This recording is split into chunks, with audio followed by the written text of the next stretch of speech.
လို့ရှိရပေါ့နော် N5 N4 N3 N2 N1 ပေါ့နော်အခုတင်ရမယ့်ဥစ္စာကြတော့ N5 black basic ပေါ့နော်ရတယ်နော်ဒါလေးသွားမယ်ဒီသွားမယ်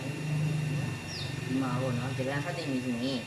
ဒီအတိတ်ပဲလေးမျိုးရှိပေါ့နော်ရိုမာကြီးရှိတယ်ခိရာကနာခတာခနာခန်းကြီးပေါ့နော်ဒီမှာဒီမြန်မာလိုရေးပေးထားပါတော့ရိုမာကြီးပေါ့နော်ဒီရိုမာကြီးရောဂျပန်အတန်ထွက်ကိုအင်္ဂလိပ်အခရာနဲ့ဖတ်ထားတာပေါ့နော်ဒီအင်္ဂလိပ်အခရာနဲ့ဖတ်ထားရဲဆိုတာ ABCD ပေါ့နော်ဒါတော့ဒီဘာသာစကားတစ်ခုကိုလေ့လာပြီးဆိုရင်သူတို့ရဲ့ဘာသာစကားကိုထိုင်ကြီးကိုအလေ့လာပဲဒီ woman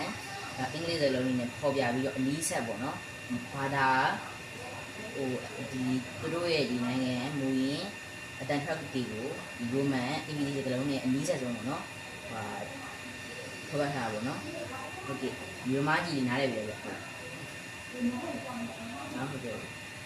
ခိယကနာပေါ့နော်ခိယကနာကျတော့မိခင်ဂျပန်စကားလုံးပေါ့နော်ဥပမာနဲ့ပြောမှဆိုမြေပြည်မြန်မာနိုင်ငံမှာဆိုလို့ရှိရင်ကာကြီးထောက်လို့ပေါ့နော်ဟုတ်ပြီနော်ခိယကနာပေါ့နော်ဒီခါရခနာကျတော့မွေးစကားလုံးပေါ့နော်